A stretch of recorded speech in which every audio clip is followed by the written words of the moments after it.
Big East Media Day has come and gone, but in college basketball, we're just getting started. You're locked on.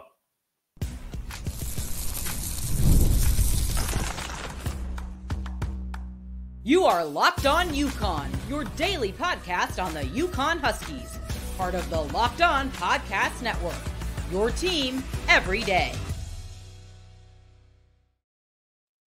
Thanks for making Locked On UConn your first listen every day. We are free and available wherever you get your podcasts and on YouTube, part of the Locked On Podcast Network, your team every day. Before we jump in, let's take care of some quick business. If you're enjoying the show, make sure you subscribe to the YouTube channel. Follow wherever you listen to your podcast, Apple, Spotify, anywhere. Every follow, download not only helps build our UConn, Locked On UConn community, but also generates more revenue for UConn NIL initiatives. Plus, I'm donating 10% of all revenue to Husky Ticket Project. So let's help make a difference with our athletes as well as our community together. Today's episode is brought to you by FanDuel. Place your first $5 bet and you'll get started with $200 in bonus bets guaranteed. Visit FanDuel.com to get started. Okay, today on the program, we bring in Jaden Daly, who covers New England, Northeast college basketball, the MAC, the Big East, really the top Northeast college basketball, one of the top Northeast college basketball websites in Daily Dose of Hoops. Let's get him on the program now. Let's get his mic unmuted. Jaden, thanks for joining the program. Really appreciate your time. I have one quick question for you. Are you excited for college basketball? You went to Big East Media Day. What was the biggest takeaway from Big East Media Day that you had? You were there in person. Talked to all the coaches, players. What was your biggest impression from being there in person? Oh, absolutely, Mark, and thank you for having me on. I owed you one from after the Final Four, so I'm glad I could come on and make good on that promise. I didn't actually get to talk to everybody at Media Day this past Wednesday because I spent an hour and a half camping out for Dan Hurley and then another half hour with him.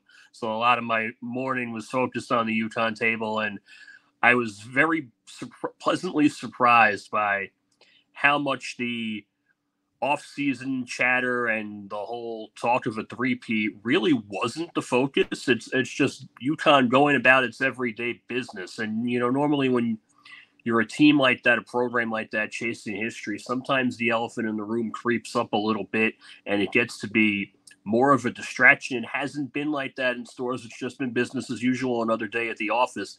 And that's making me a little more confident in the Huskies this year. There's going to be a bitter challenge from the rest of the conference. I think the Big East got better from top to bottom.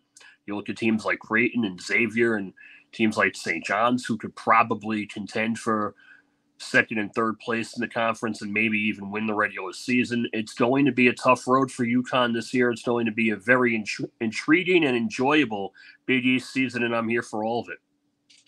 Yeah, no, I appreciate that. I think you're spot on. I think the Big East is definitely improved. I mean, even if you look at DePaul,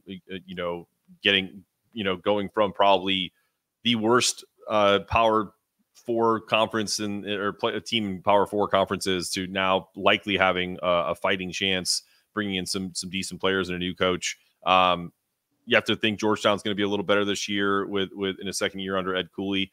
But let's focus on your time with Dan. He made a couple comments that we talked about on yesterday's show about how, and this is a quote from him, that people lay claim to being the best basketball conference in the country without championship trophies. And we've got 4 in the last 8 years and back-to-back. He's setting the tone for the season. What did you make of that? We talked about yesterday how it felt like he was very intentional, like, hey, we need more representation when it comes to tournament time. They felt like they got snubbed last year, not getting at least 5 teams in. Do you think he's laying the groundwork now for that conversation as the season goes on? I do, and rightfully so, because the Big East front office has taken its share of criticism from fans. There are a lot of fans that feel that Val Ackerman, the commissioner, and her representation has not done enough to prominently position the conference, to market it. That's not something that I'm going to criticize. It's not my place, far be it from me. But I do think that coaches need to be proactive in not only getting their own programs out to the forefront, but also for the rest of the league. It never hurts to have more voices advocating for you. Dan Hurley recognizes that. Rick Pitino recognizes that as well at St. John's. You look at some of the other voices across the conference, and I have no problem with Dan's comments. I think they're much needed. I do think that only getting 3 teams in the NCAA tournament last year was an indictment on the conference. I'm not sure exactly what the committee was looking for, but it never hurts to have more people in your corner. For sure. Let's go back to Dan made quite a few statements at Big East Media Day that I've kind of latched onto that I'm curious about people's perspective. This doesn't mean much, but I think it means something to him in the respect of how we go about celebrating players and teams that have won championships. 2 comments, and you can comment on them individually. 1, I can't say the full comment because we're not allowed to swear on our podcast network, but essentially something about how Alex Karaban doesn't do enough job promoting himself, and I think he used the word with the S.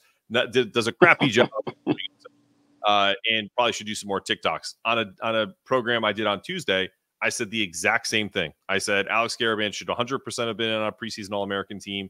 That we celebrate the wrong things in this, in that's more of a societal issue. And I don't know if he saw that or if him and I are just lockstep, but it almost was word for word. He used more colorful language, and that because he's allowed to, and I likely would have too in another setting. So let's take that statement first. What did you make of that, and what was the reaction to that? Yeah, that was probably, I was the one who tweeted it and had it blow up. It's something that Dan's been incredibly vocal upon, and he said the same thing last year after the Manhattan game, the day after Thanksgiving, when Tristan Newton got a triple-double. His press conference was geared toward he should be talked about as one of the best point guards in the country, but unfortunately, the people who only watch TikTok highlights and don't watch the games are the ones judging. They don't know expletive. And it was really a rehash of the same thing this year with Alex, where Alex has just gone about his business. He's the workman-like, blue-collar guy, and that's always very admirable. But he said the same thing. We don't celebrate the champions. We value the wrong things in sports, and it's just a byproduct of the era that we're in now, where people now are just concerned with getting themselves out there, getting themselves promoted, that you lose sight of the work that goes in. And sometimes it gets lost in translation. I do think Alex was rightfully snubbed a little bit, and he commented on it as well before Dan came over to the UConn table and faced us media types for a good half hour. Alex even said he was used to it. He said, it's just time to continue proving people wrong. Yeah, I'm trying to pull up the we made a little and made a little image. I'll show you what we posted, and then Fox Sports co-opted this about 24 hours later. So that's we value the wrong things in sports. We don't value champions, but maybe that's a societal issue. And honestly, Jaden, like I think it's, again, all of that stuff doesn't really matter in the grand scheme of things. UConn's practicing today. They practiced yesterday. John Rothstein posted a lot of stuff about how they looked very uncomfortable because Dan Hurley continues to push. They are not going to stop pursuing the Big East title, the three-peat, everything that goes with it. But the only other comment that I thought was also indicative of Dan in how he goes about his business is he talked to Matt Norlander about how being preseason number 1 should have been theirs, because you don't take away the heavyweight belt from a champion just because they look staggered. You have to knock them out. And so, again, doesn't really matter in the grand scheme of things. But what did you make of that? And do you agree that with that sentiment as well? Because I'm curious your thoughts. I thought it was a decent analogy with using boxing as an analogy. Yes and no. Sometimes the number 1 program in the country or the top team in a league loses a lot, or loses enough to the point where you have your skepticism and you have questions of how it will be replaced. So that's natural for UConn to have not been the consensus number 1 in the preseason, coming off a year where you're losing 4 starters, 2 of whom were top 10 NBA draft picks, and then 2 more got in the backcourt, got drafted in the second round. Mm-hmm. So that's understandable. But at the same time, you're also a program that's won 2 consecutive national championships, and there is a standard. There's a winning culture. There's a bar that's been set, that's been raised, and continues to be raised every day. So while I do agree with Dan's comments and his perspective on this, I don't know if I'd have necessarily voted UConn number one on paper just because of not having seen the finished product with my own eyes yet. But I do think picking them in the top 5 was the expectation, and there's really not much of a drop off there. I get it. I think his point was, before we move on, that they've had different teams both years, and now this is a third iteration of it. So to give them the benefit of the doubt, but so I see both sides. The rational side of me totally understands the point of not ranking them number one, but the fan in me says probably not so much. When we come back, Geno Auriemma made some headlines, and want to talk about it in terms of NIL and coaching with Jaden Daly of Daily Dose of Hoops after this. Before we jump into the NIL discussion, I've got to tell you about ZBiotics, the world's first genetically engineered probiotic designed to help you tackle rough mornings after a night of drinking. Make ZBiotics your first drink of the night, and you'll feel your best the next day. It works by breaking down a toxic byproduct from alcohol in your gut. I've used it, and it's a game changer. Whether you've got an early morning workout or a busy day ahead, you'll wake up ready to go. Go to zbiotics.com/lockedoncollege to get 15% off your first order when you use the code LOCKEDONCollege at checkout.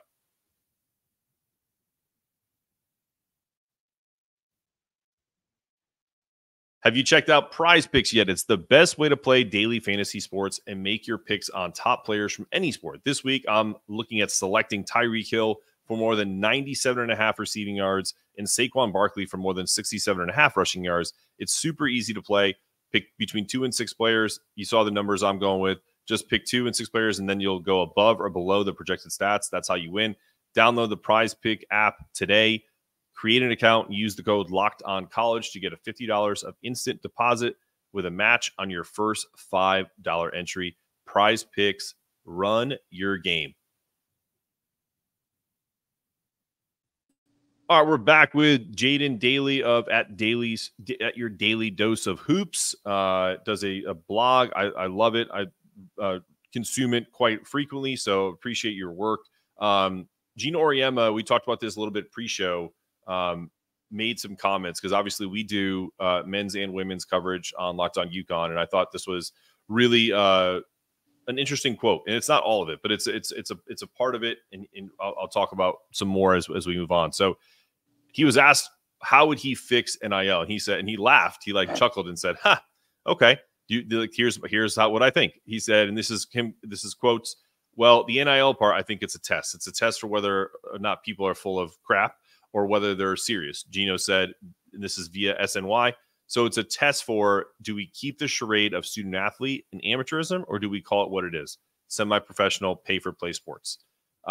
He went on to talk, and I'm paraphrasing, about how if we're going to do semi-professional, pay-for-play, there should be contracts, buyouts, a salary cap, essentially turning what we have now into a more structured environment. What do you think about that? You know what? Geno had similar comments last year when UConn played St. John's out at UBS Arena. He was talking about the differences between UConn and St. John's from an NIL, from a financial standpoint, and the way it's become, the way the landscape has become now, where it's unregulated and it's almost open season on players before the off season even starts. You have all your backroom negotiations and your unofficial tampering and what have you. Mm-hmm. You should just call it what it is and turn it into an open free agency model where players now are getting paid. Coaches for decades have been, and Pitino had a couple of good answers about this when I was making the rounds before Hurley came out.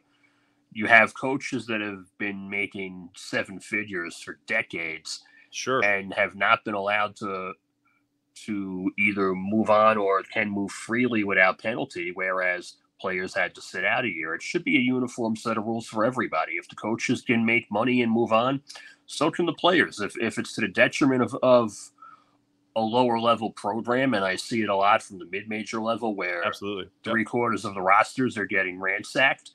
Unfortunately, it is what it is. It's the nature of the beast, and you see it now where you have former mid-major coaches who have left and taken high major assistant roles. Tom Moore has spoken to me on several occasions, and we go back from when he was the head coach at Quinnipiac, and he said he's not interested in taking a head job anytime soon. One, because he has it so good where he is now, and two, it's just so much more of a challenge at a mid-major level where you're essentially building year-round. You have a current roster, and then while you're developing that roster, you got to lay the foundation for your next one. It's not easy at the mid-major level. It should be regulated across the board, and it should be a similar set of rules for everybody where you know what you get to work with and you can work accordingly. Yeah, and before we get into, I agree with you. I think, and I've having covered mid-major basketball here in the SoCon, I definitely agree with you 100% on the mid-major level. I wonder if there's going to be a time in the very near future, as things get even crazier with revenue sharing model and everything, if we're going to see a split subset of a, the high major, low major, mid major, where there's kind of a cutoff, and if you can generate revenue to a certain amount, you get to compete in the big boy NCAA tournament. If you don't, then there's kind of like a 1AA of college basketball, because to have 46 Division I schools, it's kind of there's probably only 50 teams that truly can compete and that's probably being generous. So do you think that that's kind of the area that we're going, or do you think we're always going to have this large landscape where it's kind of the haves and the have-nots? Yeah, I don't think having like the FCS does with the playoffs, I don't think that's feasible. I don't know if you remember the scene in basketball where Kenny Mayne and Dan Patrick are talking about the intricate playoff bracket where you have the consolation semifinal, whatever, and then another round after that. But there's no way that would work in college basketball. I think the chasm between the haves and the have-nots is always going to exist, and unfortunately, it's just going to grow wider with time. It's just a matter of how you can regulate it in the moment to mitigate whatever differences you have. That's fair. I don't see a scenario where you're going to switch the tournament. Maybe you expand the tournament. I think 96 is ridiculous in a sense because it waters down the field. I don't think that's logical at all. But if enough high major coaches and enough high major ADs, presidents have that mindset, it's going to happen. But I don't see a scenario where 350 teams are going to be playing in the postseason. It just doesn't happen. We'll stretch the season into July and August. Yeah, and maybe I wasn't clear. I wasn't talking about everybody. And by the way, anytime you can bring up a basketball reference to me, I'm all for it. So regardless of being misunderstood, that was a classic that has to be clipped because that's a fantastic movie. We're older guys. If you haven't seen that, go check it out. But no, what I mean is like essentially that. I don't know whether you're 150 to 350 is you have your own tournament. Like it's completely separate and it's another whole thing. Whether that's going to happen or not, who knows? I think more what I want to focus on is do you feel like some of the coaches that have been pushed out, because you talked to Patino and he's seen the landscape change and he's not going anywhere in his 70s. Do you look at some of the NIL stuff as a cop out for some of these coaches? Because Dan Hurley is an old school guy. You know this. He is an old school guy that's been able to remake himself into a new school coach, but nothing has changed about his values. They don't talk about NIL until they get the commitment from the kids. And I just wonder if, and I think Tony Bennett's a great coach, if the Tony Bennett stuff, Coach K, Roy Williams, all that, do you think that the changing landscape has given coaches kind of like a excuse to kind of be like, you know what? I don't want to be involved with it anymore and not have all of the control. I do. And I don't blame those who have retired for it. When Roy Williams retired 3 years ago, and me growing up a UNC fan, so that one's a little partial to me, said he felt like he wasn't the right man for the job anymore, where you have coaches that have maybe more of a moral conflict with what the game has become, and it clashes with their old school values, their concept of player development, where you're building a program, you're taking a kid and you're developing him for 2, 3, 4 years, however long it may be. Now it goes down the drain. It goes to the highest bidder after a year, and sometimes not even that. You lose kids in the recruiting process. And that's why Roy and that's why Jay Wright and Krzyzewski left the way they did. And at the time I'm actually surprised that Krzyzewski left when he did, because you would think with his experience with USA basketball and his flirtation with the Lakers 20 years before another two-time national champion coach was courted by the same franchise, I thought Krzyzewski would have more of a stomach for dealing with the professional aspects of the job. So I felt like his retirement was more age-induced at 75. I could be wrong, but it does give coaches maybe a built-in excuse, a little bit more security to say, okay, now I have my reasons for walking away, and I can be justified in them. Yeah, and I honestly, I agree with you to a certain extent. Like I think the only thing that I would not necessarily push back on, especially when it comes to in with the Tony Bennett stuff, is like whether it's moral or not. Like the guys like Tony Bennett who are very well respected. So I'm not trying to say anything against him, but the idea that the coaches can get paid millions of dollars, and that I'm here to coach young men as they go to school, or in young women in Geno Auriemma's case. Also the old school of you can't transfer, you have to sit out, like all of that stuff. Like the idea that now that the playing field is leveled, I feel like that's where the built-in excuse becomes even more prevalent, and it's hypocritical, in my opinion. That now that the players have more control. I can't do it, can't handle it anymore. I gotta go do college game day like Nick Saban. And you really, and to me, I think that's more about. I think that's ruining the game more, that we're losing these guys who are actually great coaches than the so-called free agency of the transfer portal that goes with it. Yeah, that's a very fair criticism too, where you have maybe not authoritarian coaches, but larger than life figures who have the perfect balance between on the field versus off the field, and are good examples of effective leadership in your program. And you're losing that. It's being eroded by the almighty dollar and how much more players can have leverage in these negotiations. Shaheen Holloway, who I cover a lot during the year at Seton Hall, has been vocal about it too on the other side. He said now the first question he gets from most recruits is, how much can you give me? What can you do for me? And that's just a contrast from what we've known for so long, what the game was defined by. And it's really turned jobs like the Seton Hall and even DePaul also in the Big East that were once upon a time really good, maybe not destination jobs, but good proving grounds for coaches to move up to a higher P5 program. Now they've become almost high major in name only and de facto mid majors, just because of the war chest and how little it is compared to FBS football schools. Yeah, and let me ask you this question before we move on to the last segment, is because you talk to these coaches a lot more.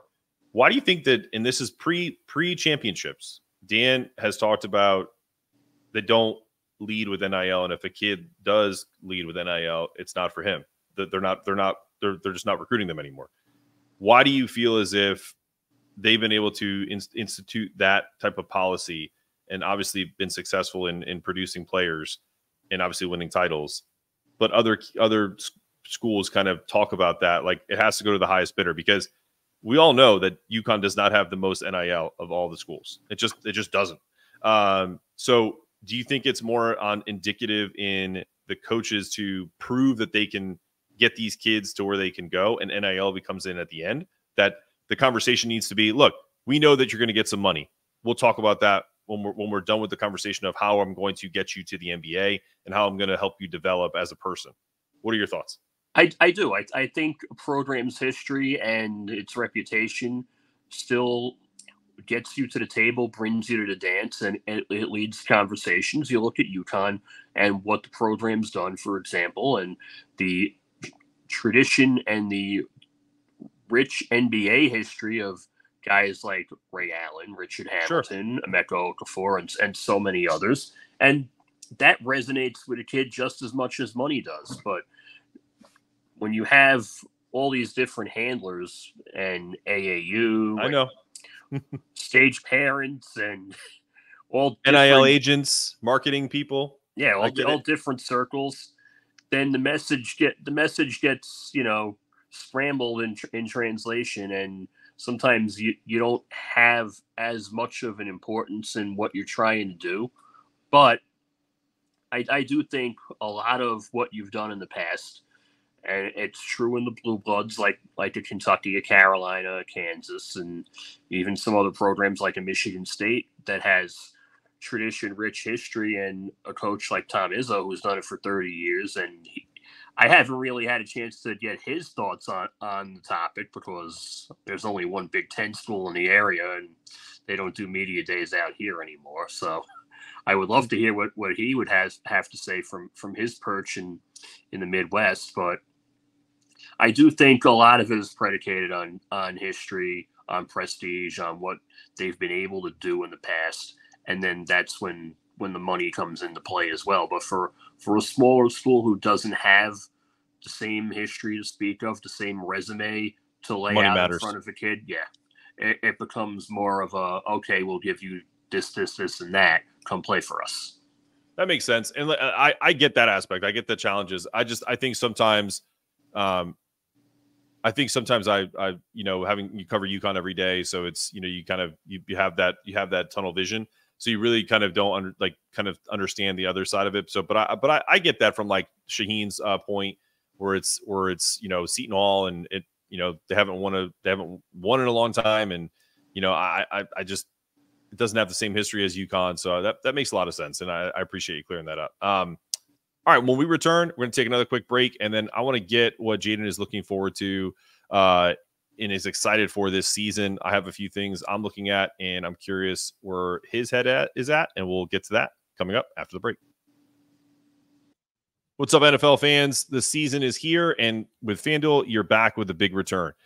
So when you get a hunch in the middle of a game and you can check out the latest stats and live play-by-play and so much more on the same page where you place your bets. You can actually watch it and do live betting. It's fantastic. You get started with $200 in bonus bets guaranteed when you place your first $5 bet for new customers. That's FanDuel.com to get started.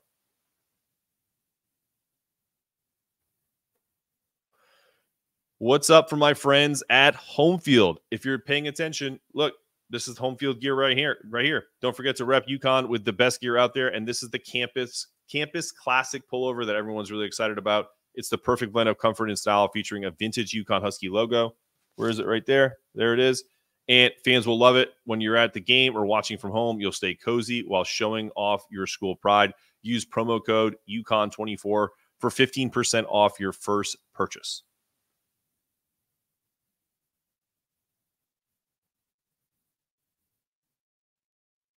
All right, we're back with Jaden Daly. I almost called you Daniels again, but it's totally okay. He's a pretty good player. Not bad to be confused with him. Correct? Absolutely not. But I'm going to put this up there so that people want to check out this classic campus pullover. So that'll scroll through throughout this segment. But I'm excited about a few different things. But I'm curious what someone like yourself who covers a lot of hoops from the mid-major to high major level. What are a few things that you're looking forward to this season? Well, we'll stay in the Big East for starters. I want to see how many legitimate challengers there are to the UConn throne. I think as many as 5 teams can contend for a conference title. I could see potentially 6, depending on how Providence reacts over the first half of the year, making the NCAA tournament. I want to see, going further local, how Rutgers can manage Ace Bailey and Dylan Harper, 2 top 5 talents. You look at what Steve Peichel has done at Rutgers. He's never had a season where he's had a freshman class this hyped, where he's had elite talent that he's had to manage. So I want to see how the personalities come together. That's something I'm very intrigued to see. I saw them in the exhibition game against St. John's a week or so ago. The potential is there, but there's still a lot of work that has to be done. At the mid-major level, there are a lot of different uncertainties, a lot of unknowns, especially in the MAC, where Quinnipiac is the preseason favorite, but the tournament is a crapshoot when you get into March. Any one of about 6 or 7 schools could probably win it. And it's all about finding the next Cinderella. Sometimes you like to think that they're in your backyard. It was 3 years ago with St. Peter's. I want to see if there's another mid-major program around these parts that could make some noise and really threaten to crash the party come March. Yeah, that to me is when I think back of our conversation just a few minutes ago about, separating the divisions, it would take away that kind of Cinderella aspect of March. And I honestly hope that never happens. But yeah, those are all great key points for me from a UConn perspective. I am looking at how UConn reacts to people attacking them from the interior. They lose Donovan Clingan. They lose their best on-ball defender in Stephon Castle. How their defense is going to react to, people not being afraid to attack the paint because they want to see if Sampson can fill those shoes and transfer Terrace Reed Jr. I think that's my biggest, what I'm looking forward to in those first 4 bye games to kind of see where UConn does that, obviously against lesser opponents. But the second thing is back in the Maui, in an incredible field, probably, I think, 7 teams in that field, 6 teams in that field are Final Four contenders. So every game, even the Memphis game, they're a talented team. Although coaching, I think there's a big chasm between Dan and Penny. I think that's going to be an interesting game from the start. Are there any games that you're interested in? I know we have Gonzaga and UConn at the Garden in mid-December. Is there a specific non-conference game that you're looking forward to? On the UConn end, also UConn Baylor, and I would love to see how Baylor adjusts to Gamble Pavilion, coming from an intimate on-campus venue itself, and a new look Baylor roster where you have Norchad Omier from Miami, who UConn faced in the Final Four almost 2 years ago. Jeremy Roach from Duke, the point guard who's coming in to lead the Bears offense. Scott Drew always reloads. That could be a Sweet 16, Elite 8 preview early in December. I do want to see UConn and maybe North Carolina. You look at that as a possible Maui championship game, and deprived of the Final Four matchup after Alabama beat UNC in the Sweet 16 last year. I think R.J. Davis doesn't get anywhere near the respect he deserves, so it'll be fun to watch him going up against UConn's backcourt if that comes to pass. I am intrigued by Creighton, Alabama as well. In the early half of the season, I love Alabama's potential, and now they have a rim protector in Cliff Amori, the Rutgers transfer. And Creighton, I spoke to Greg McDermott for a few minutes this week as well, and he seems to be very, very high on his team. They have a lot of upside, a lot of unproven commodities after Ryan Kalkbrenner. I want to see how Stephen Ashworth adjusts to being the full-time point guard now with Trey Alexander gone. The shooting's always going to be there, so losing Baylor Shireman doesn't worry me as much as losing Alexander did. If the Blue Jays can keep the point guard play up to where it's been the last couple of years, they're just as good as anyone.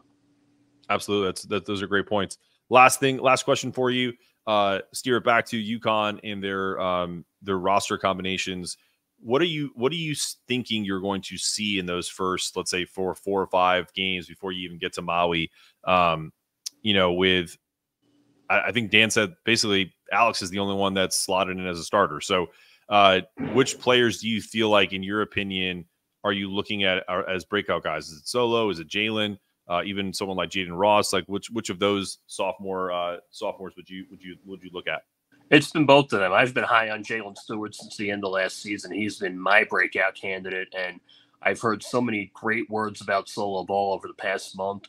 So I would have to include him in there as well. I don't know how much more Jaden Ross is going to be part of the rotation. I think he and Youssef are probably going to be the 9th and 10th men again this year. So I don't know what to make of him, but I do like Solo as a breakout. I've loved Stewart's game since I saw him more toward the latter half of last season. I think they're going to contend for minutes. I would love to see Aiden Mahaney and Diarra in the backcourt together. I don't know how much Mahaney will play. Liam McNeely definitely intrigues me as a freshman. He's coming off an injury as well, so he'll probably get brought up the same way that Steph Castle was brought up early in the year, where he is not going to be forced to do too much, and he can progress at his own pace. If he is anywhere near what Castle was in March, look out.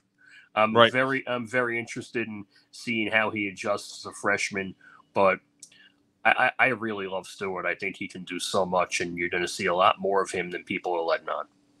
Awesome, man. Well, listen, tell people where they can find your stuff. We have your X handle here at Daily Dose of Hoops. Just go ahead and promote your site and everything that you do, and then we'll let you get out of here. Absolutely. You pop Daily Dose of Hoops into Google. It'll be the first thing you find. I also have a podcast that I'm trying to do more of and more with this season. Usually scheduling gets in the way, live coverage gets in the way, so I don't get to record as much during the year as I'd like. Hopefully that will change. Pop that into Apple's and Spotify, search Daily Dose of Hoops podcast. You'll get the archive with all the episodes we've done. I had John Fanta on a couple weeks ago to preview the Big East. That's always a good time. We got some good stuff planned for this season. Hopefully it's going to be just as fun a ride as last year was. Absolutely, Jaden. Listen, really appreciate your time. This has been another episode of Locked on UConn. For Jaden Daly of Daily Dose of Hoops, I'm Mark Zanetto saying stay locked on, stay connected, make sure those toughness meters are always rising. And as always, go Huskies.